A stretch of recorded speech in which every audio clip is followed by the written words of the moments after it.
Abonnez-vous massivement sur Aïcha Okoko Network.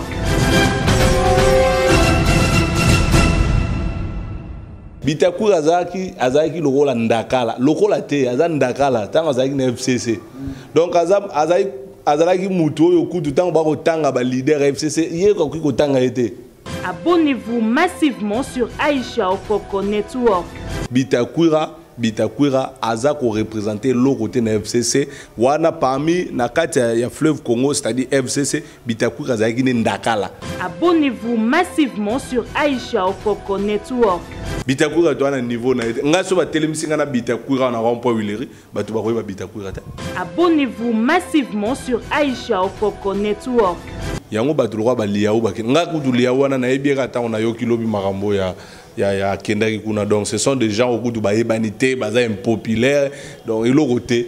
Abonnez-vous massivement sur Aïcha Okoko Network. Baïbanité so tang na FCC nandu tang lo ba kombo FCC roka Nemi Mouilani, Emmanuel Ramazan Shadar, la mère Meno Malanga, Matata Mponi, Evariste Bochab, Cheo Kitoun. Ozoka ba kombo yosko ba kombo na so aleka wa batu balandi. So yo sanga liaolia na nabi okudute. Abonnez-vous massivement sur Aïcha Okoko Network. Les plus mauvais gouverneurs ezali mawej. Azoko ka gérer province wanade. Bisom to bloqué. Ba tu po ba télé matin au chef de l'état zoko kota na salle. FCC mutacheki bango ba kal na makolo bo télé ma cheve. Mbongo ebima. FCC mutaza ko bloquer ba travaux. Là, je m'adresse à la journaliste Peter Tiani. Oyo, azako zoa courage. Ya koloba na maman Olive Lembegeno. Eza ici sous tana yote. Tika marambo ko sala ba don sikoyo. Ozali ko lakisa. Eza ngonga ya maman Denise. Yotango Joseph Kabila na pouvoir au sala ilo côté. Non, monsieur, tu t'es trompé d'adresse. Abonnez-vous massivement sur Aïcha Okoko Network. Ouais, Aïcha Okoko Network, le roi Mikolo. Nous sommes à AON, nous sommes au Japon. Okay, merci beaucoup. Abonnez-vous massivement sur Aïcha Okoko Network. AON, Aïcha Okoko. Abonnez-vous massivement. Boko Sepela. Site Yangonde, Aïcha Okoko. Abonnez-vous massivement. AON, Aïcha Okoko. Très bien. Voilà. Mbote Wande Watali à Aïcha Okoko Network. Merci pour la confiance, merci pour la fidélité. Vous continuez au service sur la chaîne Nabino Bolingami, Awen, Eloga Mikolo, Kande, Papa Gérard confirmant. Donc il y a le bas déjà Nyonso. Bissor et Salakam Sala. Et puis tellement que tout ça passionné au sein de la bino Msala, actualité est obligée à biso, tout qui tape un terrain, tout de la bino pena information à quatre sources. Et on a les lopena, tout quand sous ma beau côté, équipe mobile Aïcha Okoko Network, tout qui m'a un peu actualité, c'est un biso, tout qui n'est pas sur la bino information à source. Tout ça a na commune ya Lingwala. Tout est vraiment a tout na président, coordonnateur Junior Pechi, Aza coordonnateur ya Asbel Kabila Forêt Vert. Na yepena to komeka un peu kobeta moi solo parce que tout le monde kuna na parlé de la nation ba consultation na président de la république ils ont continué karati lelo bande kwa ndenge na ndenge ba défilé ba le kakuna ba kino consulter mu konzambo kanabiso to kobeta na masolo na et puis lobby marche moko za organiser pa bande kona biso ya IDPS et puis bande kona biso ya PPRDP wa bi otika la simate ba on peut lobby kaka ba marcher ensemble na coordonnateur na biso Junior Mpeshi to komika un peu ko développer masolo ngo lelo na elongo na plateau na biso awani masolo mbote mwana mboka Junior Mpeshi mbote ndeko Moïse tika na pesa pe mbote na balandi nyoso ya Aïcha Okoko Network et puis mbote na ba congolais nyoso et pa wapi bazwami bonne santé et puis bonne santé à Asbel. Non, ça va, santé Asbel, les allez bien. Merci Penandenge Oye ko visiter biso na siège na biso. Poto meka ko solo la makambo etali mboka na biso Congo. Mato no mingi lelo pena kande uchi ko lobato e pena to meka mpe ko solo makambo etali mboka na biso. Lelo ta mwana mboka Junior Mpeshi pena zo vanda. Avandi pena na bureau na e regarde ni azota la Congo, oyo Congo to ebaki lobby.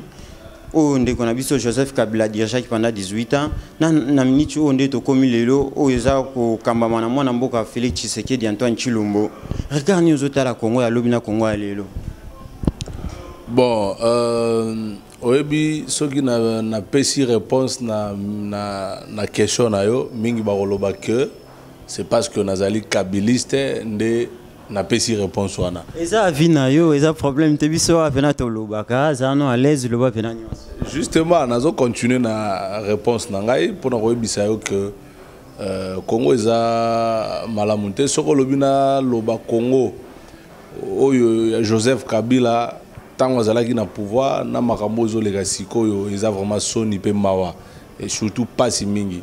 Donc ozomona vraiment que makambo presque mingi ezokende malamunte. Même population oyo lobby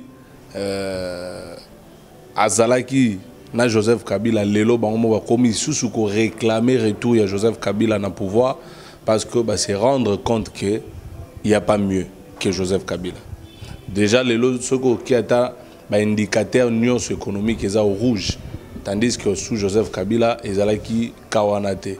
To pesa tab exemple kaka ya mike ngai sous Joseph Kabila bisika on a vanda na Kinshasa pour ne pas citer ba commune na tikala ko sala 1 mois sans courante mais lelo courir comme passi mai comme sous fois 5 donc ozukara tout moi li pa auto yebelara ya mukeboye il y a eu pack to cité 150 francs sous Kabila lelo 200 francs ou soit 300 francs ce que ozui lipa ba kinoa bango moko nde babengaka lipa wana kanga journée c'est-à-dire ezalaki soko lieka ka moko okangi journée mais lipa wana lelo kanga journée pour kanga yo journée il faut liango 3 4 5 donc aujourd'hui déjà image ezelo rotozo souhaité yango to senga kaka na batu oyo na opposition 37 babanda ko beta c'était ya progrès social siko lokola pe boza na pouvoir bo pesa peuple progrès social wana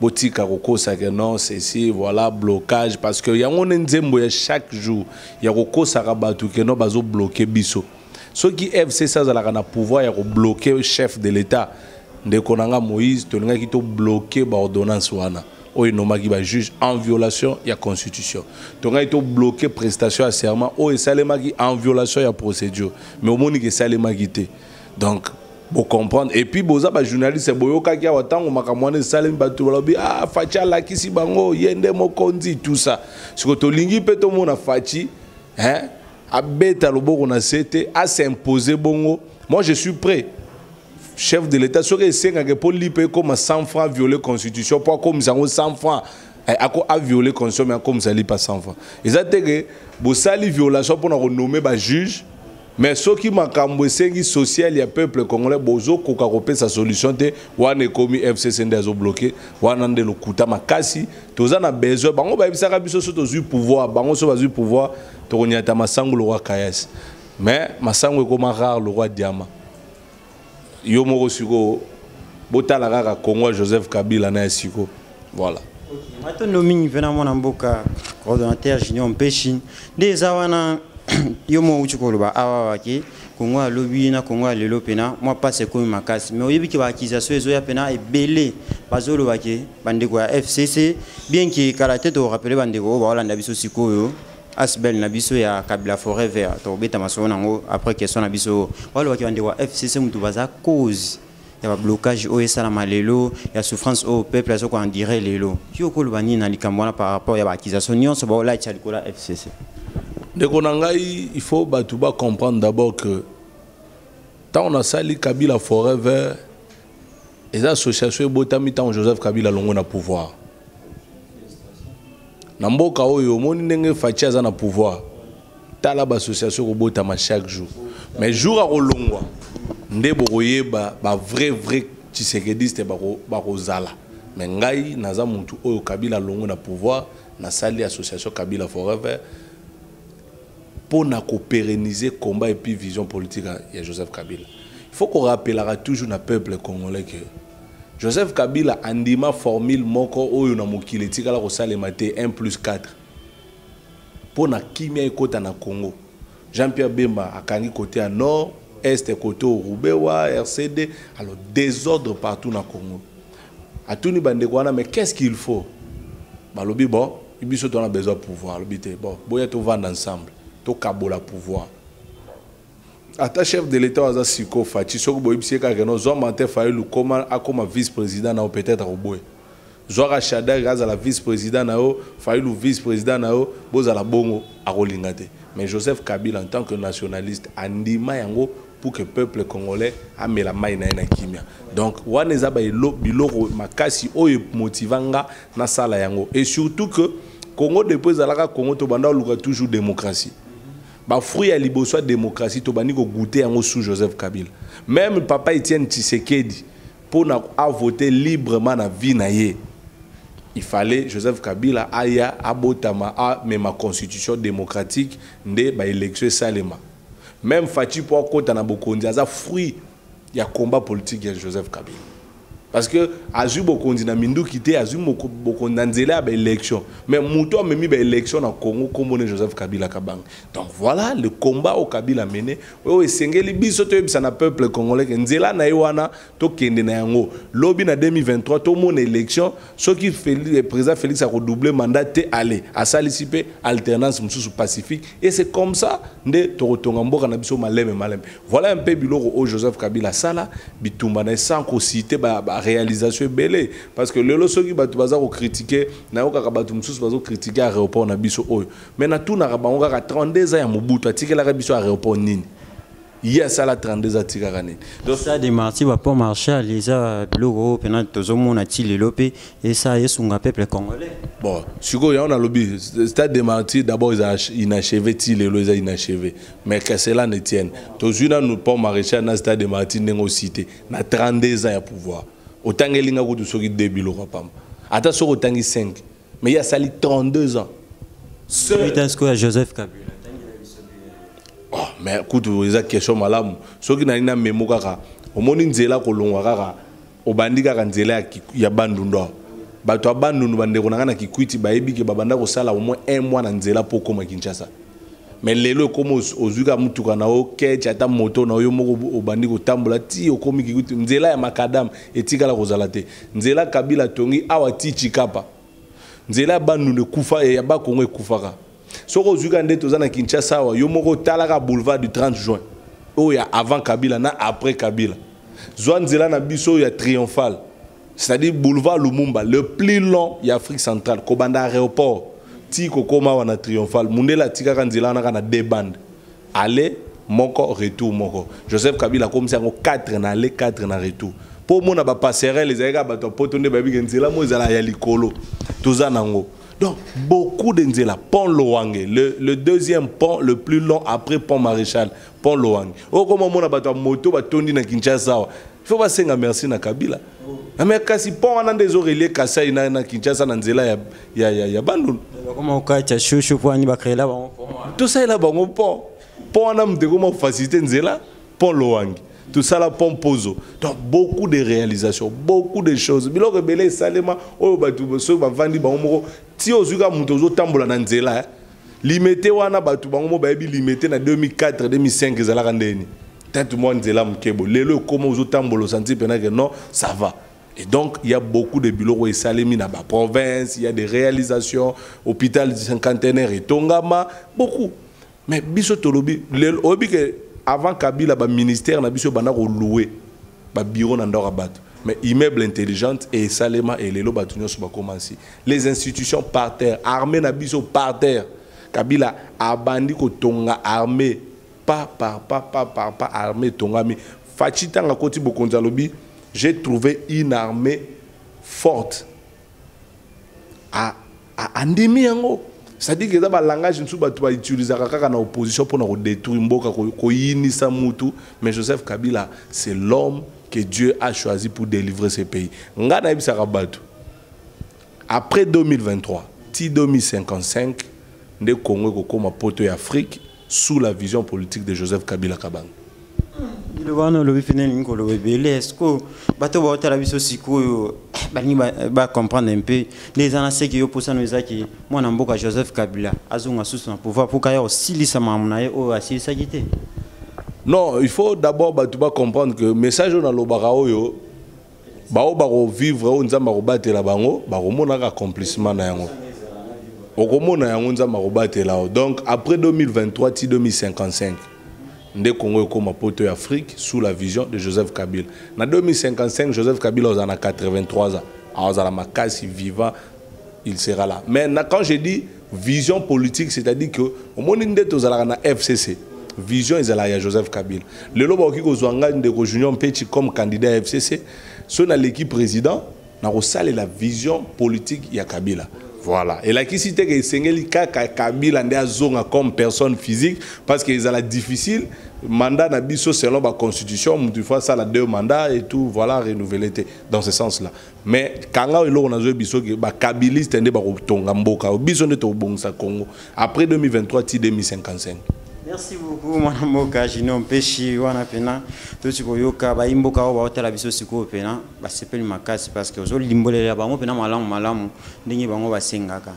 Tokoti siko na masolo etali ba consultation ya mwana mboka président de la République Fachi Beton nde to bingaki ana Kishasa. To mona ki bandeko na biso ya FCC toujours parce que yo za pena cadre ya FCC na rappeler bandeko ba hotela biso siko na lingi mo pour confirmer bango.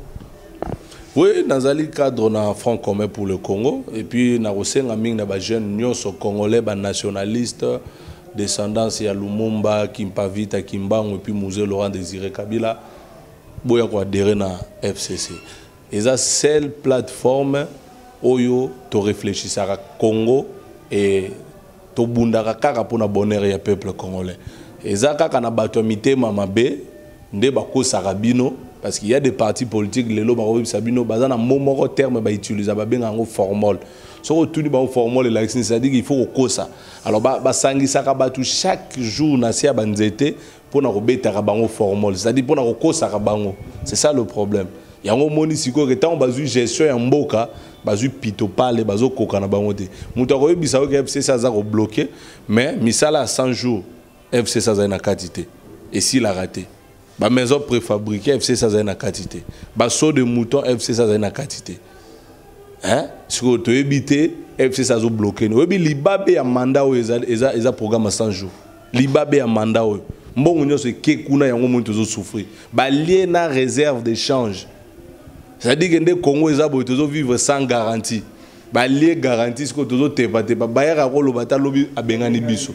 Donc ba keko zwa tina ba réserve d'échange là maintenant toza chaos, toujours vivre dans un coma.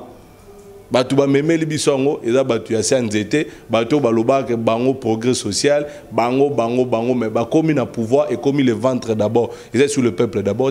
Mais tala yo moko ba militant na bango nde bazali, bazu ba na poto bazu misala, mais batu bazalaka na sianzete ko bunda, batiki bango na sianzete. Ya ona osenga na bandeko nanga s'il vous plaît bolongwa.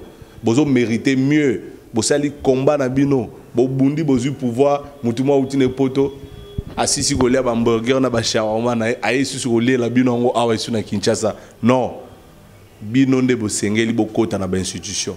Mais le rôle a bazo de négliger bino kuna, boya pa na biso, to former bino d'abord, to former bino, to longola bino moli mwana désordre, to longola bino ba former loano ba chabino wana, aprendre sikoyo. FCC besoin chance ya kokota na institution parce que pas na biso ba jeune baza valoriser puis considérer. Maintenant mingi mwana mboka Junior Mpechi. Lelo na FCC mbutu koti parce que ndeko Justin Bitakura akindai komona mkonza mboka Félix Tshisekedi ndeko fofo konjipe azaki même avis na bandeko msusu baza pena partana idéo ya mkonza mboka ya ko consulter bandeko nyonso. Mais pourquoi kaka ezo créer problème na kati ya FCC yo tangi cadre pena FCC olimbolela ba imboka o ba talo siko na likambo alezani. Ndeko Moïse omoni uti ko tanga kombo ya Bitakwira. Nazo ebizna révéler la vérité moka wana chaîne na bino. Omoni na kati ya FCC ezalwa toza na mai na ebale na fleuve. Hein? Bambisa minene baza bambisa minene babale Bitakura azaki lokola ndakala lokola te aza ndakala tanga azaki na FCC donc azalaki mutu oyo kutu tanga ba kotanga ba leader FCC ye ko kotanga ete pourquoi vous pensez qu'il y a une institution minene bon yo kana expliquer au qualité c'est-à-dire que wana ezalaka siko que non à se retrouver na sima bon moi li solo bon pese nanu Oromoni bopese nanu peut-être erosungaye moi taipé mata bon à côté non na institution c'était peut-être ça mais je te dis ici que Bitakura Bitakwira aza ko représenter l'autre côté na FCC wana parmi na kati ya fleuve Congo c'est-à-dire FCC Bitakwira za kine ndakala siko ba mbisa minene bazali tokena Bitakwira wapi pona biso vérité batouana c'est-à-dire déjà biso aussi to bengana ka bango déjà avant que bango ba se prononcer ba ko si binonde parce que ba réunion ya FCC ba banda ko zo ba invitation te babanda ko participer banda kala avant ba consultation c'est-à-dire ba yebaka déjà que biso déjà ba considérer biso te pour tozo PZT politique eza poids Bitakwira moko aligné ba candidat 400 aleki député te na 400 candidats na pe ba échouer so muto bongo ya ko memela FCC nini pour soka kei aloko mutu moboye et pas na biso na l'action kaza ndakala mais tanga katisi na ngambo IDPS bato ba ko sepela na Bitakwira oh Zobita la bateau. Donc vous avez un mamoutou, vous jouer à moi pour abetaka na été na Djibouti, mais tellement aye sika moi bino bombo considérer star à Djibouti na Espagne à représenter ni. Donc Bitakwira azali ke lokote azali ndakala pa na biso. Et c'est tout à fait normal. Yo to ça no émission pour les journalistes munene. Et so yebi komba parti na. Seconde ni mutabongo kutu parti na yebani te ce qu'on a regretté ni. Bitakwira to na niveau na nga so ba telemisinga na Bitakwira na rond point Wileri bato ba koyeba Bitakwira ta ngo tebiso ko to yo lukomba ngumba mpoto yebi Jacques makambo esa kasi na biso so ba telemisinga na Bitakwira bo tout na dépasse à la Bitakwira asa salata ata réunion politique à parti na ata 500 personnes ata na ligue de jeunes na c'est ba ko gata ça donc wana bato moko déjà au biso to tiaka déjà mu pandi alors tanga monika ko opportunité ah le roi a ba considérer ngaité bon na kende quand même kuna le roi na zora moi chance FCC pour Kabila pesa ka batu vie asunga bango ozu moi ministère ça va na yebani moi muke Bitakwira mais quand elo na zo bisao ba consultation à chef de l'état eyende ko boma ba carrière politique ya ba politicien belé ndé nini les sous kasi ko comprendre ngona suka ndenge zana batu mingo bazo kende wana kanga elo na ebisio ke ndeko junior ebisanga ke consultation yo eyende ko boma ba carrière ya ba politicien belé tango mona siko ke ba silisi bo ba ke ba déclarer ba longo FCC na dernière minute ba comprendre te film changer pour majorité ko tika la FCC so majorité tika na FCC c'est-à-dire gouvernement majorité pe ko zonga la FCC kuna soki bazo promettre bango ba poste ba ko sutuka siko ke poste ezate au telengani parce que biso majorité na biso eko changer jamais so besoin espérer débauchage et aussi mbato obi chef de l'état lobaki ke aye pour la lutte contre la corruption. Oyebi ki moi mo zo le kasi c'est toi ba journaliste toi na ba appel mo buto yo ka zo le kasi c'est ba lu ko ba ça débauchage na kati ya FCC yo zo lo baki peuple congolais chef de l'état lobaka aye pour la lutte contre la corruption débauchage et la corruption. Non, eza famille politique na été. Siko c'est que ennemi à liboso eza UDPS, ennemi à Fachi eza UDPS. Parce que ceux qui papa lobinga na lutter contre corruption. Mais yo moi ozo ça la corruption. Mais ce papa monique eza corruption eza un avantage na ça ni akangika munoko na maboko. Donc ce papa ebi donc yo ngoza lwa papa mo boyebi ke no kindumba eza mabe mais mona keka ko sala kindumba ponga papa na lia. C'est souffrance c'est ça papa vandi osani ata on lobana ngate ngalo bimo mote mais eza analyse o to sala kamingi na Kongo eza bande komsusu pe bana bango soki papa soki eza na papa watika atinda ka mwana sa kindumba pour aza irresponsable. Ce n'est pas sérieux. Chef de l'état boy corruption en mboka mais famille politique na moko bazo sala corruption débauchage et ba nisabino na FCC au monde to aboto bisaki ba député na biso zombongo lia po ba uta ko opposition bazali ne lokote zombongo wana tchana poche mais to rozala débauché te ba député na biso baza vendre te ba uta ki akoyembela biso nzembo boma député tika policier yo kanisi ba député na baba zoba ba député na biso baza mayele baza ba responsable ba yebi ke soki mutu azo somba yo azo ona valeur à moi sandumba oh moi sandumba ba pes balati sarelo PTT moi sandumba relation suka kaka na nganda mais azongi voilà donc to yebi ba député na biso ba ko kende te baza fidèle na vision na idéologie ya Joseph Kabila Kabang autorité moi na biso ya on a yebi que ba te belé ba ko regretter consultation yo et yende ko kotisa ba politicien belé na retraite tant qu'on se rendre compte que na kendaki nanga mbongo mais en réalité simbité moya zonga sous FCC ezate kokunda manaimba moko ya mwana Merci beaucoup, mon amour, Kachino Mpechi. Oh, tu remets la vie sur le solo tout à l'heure. Ah, ok. Justin Bitakura, Azali, logo là, Ndakala, Azaki, logo Ndakala, en cas FCC. Est-ce que le solo est à mon amour, Ferdinand Cambere? Est-ce que tu recherches na anglais? Secrétaire adjoint Peperde, il est là. Est-ce qu'il a créé polémique parce qu'il n'y a pas qu'il a consulté Mkonzamboka? Il était, on ose confondre Jean-Pierre Liaou, ouais, Jean-Pierre Liaou, voilà. Ce qui a créé problème entre Jean-Pierre Liaou, pardon, entre Jean-Pierre Liaou et mon Ferdinand Cambere. Quand on a FC Sango, on a tout le monde, il fallait vous aller ini, mais à un moment où nous sommes sali kambubu, comme vous créez les bino, on a un problème, on a tombeau qui n'a d'ingénieur, on a sali. Omoni, il faut que barake, vagabond politique bazali.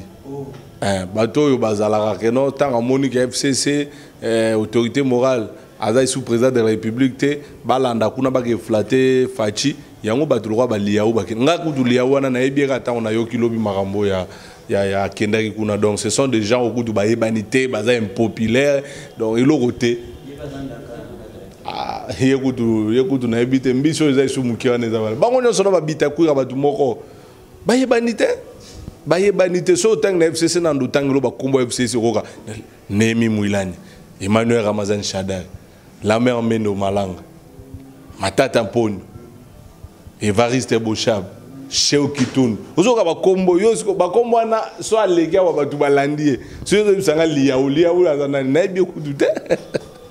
Endeko peuple congolais comprendre que wana eza ba vagabond politique. So facha longwe na bokonzi ba kotika e ba kolanda mutu mususu. Nde omoni comportement na bango yango wana ya bitambola tambola. Basile kutu wana politiquement vie kutu na ibsakaye azonga na kuna ipana biso na sanku asala bilanga na ye asa bilanga po ajwana eza su aja robeta jalelo na politique. Et puis avant sengana na ta facha nommé apesa no peuple congolais bilan na ye na ministère ya sala ginini akosaka bato abo voter ngai tout ça lelo so akena selemba na funa bayambaka isusu te. Donc, à postuler, il va voter. Donc, Abimaka a 27 voix, Basile, je crois. 27. À Katanagi, il y a flatté, Fachi, tout ça. Bana UDPS, dans le bino. Bato, Babunda, qui n'a bino, te, bondi, ma bangote, bazo, flatté bino. C'est simple. Bakotika bino. Bakotika bino. Boyo kabango te, boyo kabango te. Merci beaucoup, coordonnateur. Penato comme on a souka maso on a biso mais mtuna moko tika biso awa. Tout le monde qui va député moko ba organiser une pétition contre bureau de l'Assemblée nationale ba ko isa ba so singa pena mtu ya mwana mboka Janine Mabunda il faut kaka akweya. Yo etange cadre FCC démarche wana omona ki yango ndengeni. Toza na démocratie, biso na FCC to respectaka jeu démocratique. Muto azui likaniswana asali na pétition dossier kenene okende mais ayebake pona kokwesa mutu un député na système démocratique ezalaka qui sont pour qui sont contre si ko ayebake après système de pétition mais yo mona kite même kabundu pa ko il fallait batu voter kasi yebake ba vote au salema FC ça na majorité na c'est fini. La majorité on a corrompre bango ba PSPC bango kania ka CCCC après na suga film bo sutu ka parce que IDPS bazaki trop si que jamais kabunda ko ya ba to IDPS bazala to si ndeni kabunda zalaka wana po biso ne to voter et to chaka iwan biso peta on to voter à longwa za discipliné à longwa mais biso siko to na majorité na biso nanga longwa la mama Mabunda azate to rolia mbongo pesi $7,000 to rolia yango mais ba ko voter pour que Mabunda atikala. Et puis il faut boyer barango. Attention Mabunda longwe. Muto a remplacer Azaka Kabiliste. Parce que majorité toza nango. Siko yango biso to lobby boyer par rapport à la consultation to kotate. Biso to sengi na chef de l'État toza prêt à dialoguer par rapport à l'accord au biso to signaka ya gouvernance FCC cash. To solo la na cadre wana. Soki bo moni ke bongo izama be. O moni moko tango bino ba il faut bo sunga bango batu. Tant mutu yo zolo baga non coalition ezama be, coalition ezo bloquer ngai. Mais yo gagnaki majorité parlementaire aux anangote. Yo zalaika na présidence. Ce qui réellement FCC ndaza ko bloquer. C'est simple, longwa na coalition. tout qui est na cohabitation, c'est-à-dire au EBC peuple congolais que peuple gestion ya mboka etikali 100% FCC. Maye kende, koura kende botu na ngaité. Comme ça peuple a koyeba que oui, mokonzi atikaki tokena na cohabitation. Mais soko moni pe que bongo bolingi te. Parce que bino besoin espérer qu'on dissoudre le parlement mais eko simbate à moins que ça na constitution à 10e rue. Pour constitution à la République démocratique du Congo pour dissoudre le parlement, il faut crise persistante entre l'Assemblée nationale et le gouvernement, chose impossible et aussi les mater. Alors, ce qui vous montre que bongo pesa mabe bolin cohabitation te, biso FCC to lobi botoza prêt pour une élection anticipée. Parce que majorité parlementaire et zoamare pas peuple, population da votera pe saka majorité. Soit bon patienter 2023 toke élection sika peuple a départagé biso, soit bolongo na coalition botiki biso na cohabitation ko des avantages na biso ndeko. Pour na mito so cohabitation ba ministère tu ozongela biso. O sutuka peka boy ngape na ko récupérer na ministère moko poto pesa 25 ministères na bandeko na biso cash. Soki ba boy bongo alors c'est simple totikala na coalition to yokana to gérer pays ensemble peuple ayeba vérité. Ba tu faut ba yebelo moko FCC aza ko bloquer loko moko te. Pour na makambo etali ko lia libumu vie sociale ya bana mboka ministère économie za na maboko ya IDPS. Ministère de la santé na maboko ya IDPS. Ministère de l'intérieur et simbi sécurité na maboko ya IDPS. Ce sont des secteurs où ils ont nyoko la bato. Mais le ministère na biso so o eza simba na FCC za ko avancer gratuité bien que siko ça ne va pas mais mais ça marche quand même. Ministère des finances bazo ko acquiser bino ça marche quand même. Bazali ko réhabiliter ba homme na ba unikin ministère wana ezali na maboko na biso. Mais bonne excellence Thomas Lowak. Mais on ko remarquer mutema mabe ya bandeko na biso wana. So ba moni likambo ezo simba fachi beton. So ba moni ezo simba te FCC azo bloquer. O kindokite.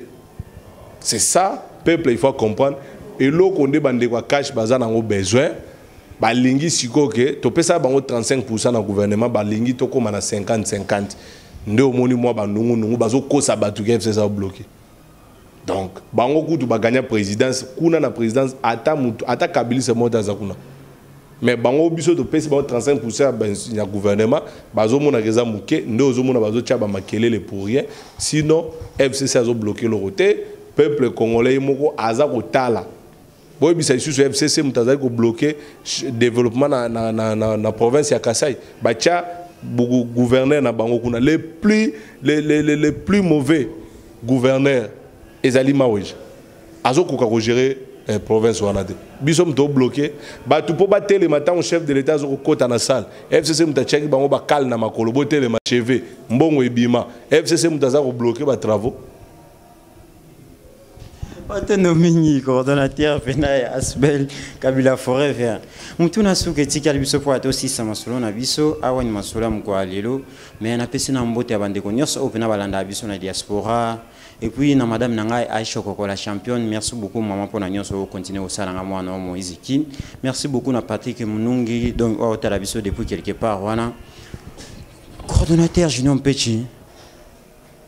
Initiative au bandeko na biso ba sango ya Senko ba misila ba Senko bazwaki ya kokuta na susu na ba tête pena ya ba parti politique ya mboka na biso toto mona ba kenda kokuta pe na autorité morale ya FCC mwana mboka Joseph Kabila. Initiative wana ba abe Senko bazwaki ya kokuta na bandeko po kokuta ya susu na ndeko na biso ala muka oyo mwana mboka Martin Fayulu. Yo initiative wana oza pour ya ngoto oza contre ya. Bon, je crois que l'autre l'équipe sur le Congo, c'est d'abord la paix. Total, nous parce que on bazolu comme moyen, il y a le kimia, des initiatives au sala. Je ne peux qu'encourager parce qu'on a besoin de vivre dans la kimia. Tout il y a le coronavirus, il y a beaucoup de réalités, beaucoup de choses. On a tabande konabiso, on a mon arabande konabiso, on a taxi moto. Il faut pas comprendre le remords. Toi, nous bazo kosa bango que tout tumbamboka désordre zala. Azada na ba garde na ndaku, azana ba provision, basina ba na peut-être na poto. Mais il y a retourna. Mais yo nangai toliaka na taux du jour.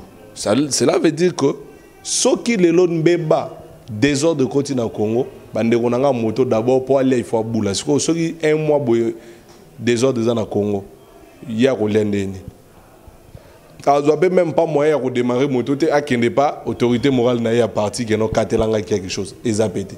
misala balingo pesa binote boko sosolate donc pour nangai likanisi wana ya basango ya koluka kimia est très important kota la bisika ni zo simbate to sangana meilleure consultation awa lelo ezaka entre Joseph Kabila Kabange ou azana majorité parlementaire et puis na président de la République Félix Tshisekedi bango mibale basolola basolola na kimia nyonso balobela na ba vérité esika o amoni ke na linga boite basolola bayoka ba extrémiste te batunde bazali koluka désordre ezana batu mususu ye pa somba lupango il faut désordre ça ezana batu mususu pa comme ministre il faut ba créer crise dialogue ya piu babimi toi na batu mo ba koma ka ba ministre ka soki dialogue ye balisanga bonganga ba za ba ministre ka soki ba dialogue ye donc batu wana balala ka balamuka ka baluka ka dialogue baluka ka crise.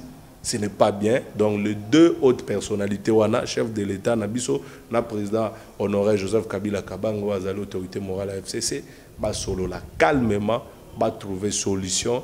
Ceux qui sont animateurs, ba la trouble, ba longo la bango, ba remplacer ba msusu. Na 3 ans etikali, peuple congolais, alia amela, c'est possible. C'est possible, mais entre deux autres personnalités, on a beaucoup de choses. Est-ce que vous avez rencontre déjà trop, mais le président Fachaote a un discours, donc Tissiko a un maison à porter le côté pour les Congolais. Mais on a une solution. Ce qui le président Félix a moniqué, qu'on s'engage ensemble, on a des problèmes. Tout qui est une cohabitation. Cohabitation, là, il y a Vandara Kuna za président. Atik, il a 3 ans de gestion. Comme ça, peuple a mona. Bon, et l'on a pas ces ans. Ce qu'on s'engage un problème, Tokabwani, biso to tikali na gouvernement, ba institution, sur entreprise publique, to gérer mboka pendant 3 ans. Peu beaucoup mona changement. Parce que biso to yebi ke ba incompétent mingi bazane na ngambo cash. Ba uti ba poto, ba yebi rien, ba mbala moka wa mbruye maso bimia wana nyangwe, mitukeza wana batu ba romela mama sanga ba bazolia. Donc c'est terrible. Donc nous on a besoin de la paix, mais ce que Monique Liba les a malamouté, tika biso na majorité parlementaire na biso, tika biso to gérer l'institution et puis peuple en 2023 toki élection sika. Eza na simple, eza de logo ya complication te. Mais na profiter na micro na yo nazo s'adresser na maman Denise, oza première dame na biso. Na koloba na maman Boye. Avant azalaka première dame te. Et après pe a kolongwa na ye. Parce que qui tu as les vandi ou l'équipe mususu roya. Muto vanda ki wana va hier comme première dame comme on est maman Olive Lembe Kabila maman Waro. Mais naza koloba message na maman Denise pour na moni ba journaliste oyo ye yambi oyo ba moni ke lokola maman Denise yambi a pesier moi quelque chose et pesier courage a bana ko manquer respect na maman Olive o azalaki première dame. Yangona osenga na maman Denise. Ba journaliste a bongo koyambaka bango kutute, ko sunga bango pété parce que lobby tant yo kolongwa première dame ba ko banda ko critiquer yo, ba ko banda ko manquer au respect pour na ko flatter première dame oya roya. Ezandenge na bango alors maman na ko préférer soko talingai ba journaliste a bongo so baye yebisa bango za mbala suka. Soki ozo finga lelo oyo avandaki na ebonga oyo po alongwe c'est que ngai pe Denise soki na longwe oko manquer un respect. Là je m'adresse na journaliste au Peter Tiani oyo aza kozwa courage ya koloba na maman Olive Lembe non eza ici sous tana yote tika makambo ko sala ba don sikoyo ozali ko lakisa eza ngonga ya maman Denise yo tango Joseph Kabila na pouvoir au sala elokote. Non monsieur, tu t'es trompé d'adresse. Tango maman Olive, tant Joseph Kabila a un pouvoir, il y a eu construction, il y a 120 maisons, pour ne citer que ça, na Bibois, plus une école, où il tongamaka, maman pesa banda kwana ofele, na ba 2 minutes. Nan. Ah, yoka journaliste écoute dans un témoin, azwa yango. Donc, tika lukuta na yo, soki moi soupo bazo pesa okuna, nde komisio biloba loba papa, tika. Pour lobby oyebite, nani akokoma première dame ya Congo. Ça c'est le message nangana loba. Et lingi le roi, c'est comme si message na bino ezake. Donc si je comprends bien, pour na bino donc ONG ya maman Olive, il fallait exister kaka soki Joseph Kabila za na pouvoir, soki a longwe aboma ONG. Mais justement, maman Olive a lakisi na mokilike makambo bobanda ko lobake aza ko sunga batu po mobile ne aza président azo sala nde campagne alakisi bino que même si mobile nanga longo na campagne motema nanga Olive Lembe changer te statut nanga nde changer mais motema changer te azo continuer ko sala badon yo zo lobana atika po atikela mama Denise asala c'est-à-dire que mama Denise pona batu wana batiani lobby soki yo longo première dame et sengelo boma fondation Denise Nyakeru poti que la muto roya abanda ko sala action ils en a sens té voilà ce que j'allais demander à maman ba journaliste a bongo ko yambaka bango té ce sont des farceurs et puis en plus hier à lobaka awa na ba média ebele azo critiquer bokonzi ya président Félix a lobby que non président Félix to bundi na en opposition comment kende ko yiba bokonzi ya Martin Fayulu abanda ko critiquer mais to monika azo critiquer na TV ndenge za l'habitude na bango bazo sala ba demande d'audience tango kaka mama Denise ayambie malobe changer mais siko nga na koloba bo yo loba que président Félix ayiba mokonzi ya Fayulu comment yo ko se retrouver pas moi si ya muto ayiba bokonzi merci. Merci beaucoup, on a pena de tenir un point à imsan bisam kwa lelo mais bravo pena na initiative plus ya maman Olive Lembe Kabila maman waro maman waka difficile donc ensemble na maman na biso Angèle Kanam na point petit peu to monia Sylvie Bongo bravo na bino pona musala obo continuer osala pona mboka na biso soki yeso umeli koya azongi lelo te azongi pe lobité tokozalaka wana lisusu pona kopesa bino pena information na kati ya source et puis pona kozala bino ka ba actualité nyonso ezoleka na mboka na biso na domaine nyonso président Junior Mpechi na ebite soko za loba suka et puis soki possibilité za opesa bandeko ba wala na biso siko mo numéro de téléphone pona ba remarque ba conseil na makambo nyonso to ucho sola na mkwale. Non, merci beaucoup. Pour na batu balingi ko zwa kokota en contact na Asbel Kabila Forever, page Facebook ezali Kabila Forever Asbel, page compte Twitter ezali Kabila Forever Asbel, na drapeau ya RDC bozwa biso et puis so bokoti na ba page wana pe bomo na ba numéro ya contact pour na batu balingi ko adhérer à des gens nango gratuitement oyeka ko komi membre et puis voilà. Dernier mot nanga ezaka que Congo ezali mabele wa koko batikela biso tout to linga yango pe to linga na entre biso ozala la muka ozala FCC ozala cash toza ban congolais ba divergence na biso et bo mamboka te restons unis mais essentiel awa ponanga eza kimia na kati ya mboka na biso démocratie to lukaki yango wana démocratie lingo lobatika mutu na mutu yo lendu ndanga na lenga ngai mais toza binemité donc c'est ce que je veux dire pona ba oba fingaka na sengi bino déjà merci pareillement. Merci pareillement. Merci beaucoup. Tu comprends bien la souka nous quoi lelo et Seigneur nanga remercier bato o pena batala abiso en tout moment kuna na mon avis nanga dadi epana monsieur Bouchon pena na peso merci pour ndingo Holanda abiso tous les jours na kata chaîne abiso Aisha Okoko Network. Merci beaucoup na papa Damien Dimoneken donc les grands coachs. Merci papa pour notre conseil na opene kotanga na mtema tous les jours et puis merci les sous na histoire qui ni molandi munene Aisha Okoko Network mon pasteur Dani Munungi le docteur. Merci beaucoup coach pour na union se nous continuer ça na bota na biso ya bakini. Merci papa et le mwana maman na biso la Rose Munungi. Merci na Wulikini, merci na Voldingi Tuka et puis merci les sous na vina Dadou Mengi kuna depuis Belgique yo peno landa awen tous les jours ceux qui sont umil ko ya zongi lelo ta zongi pelobité to kuta na susu bala ya sima. Au revoir.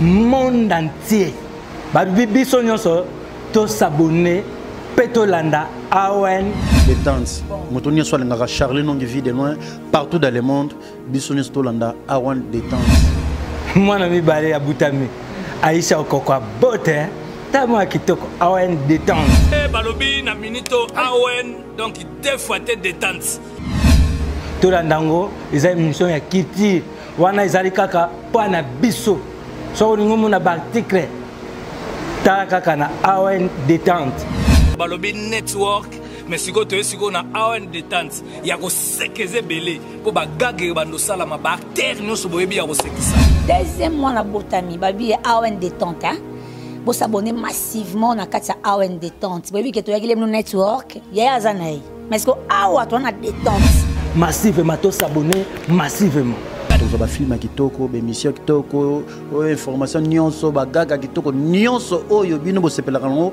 avec ma petite sœur propre Aïcha Okoko. Aïcha Okoko. Awen détente, Awen détente nyonso ya kitoko tokoloka wana. Nga vide long soki bolingo bomona ngai na Awen détente. Awen détente, c'est très amusant et très mignon. Staphylocoque et gonocoque. Un peu de syphilis. Ayona.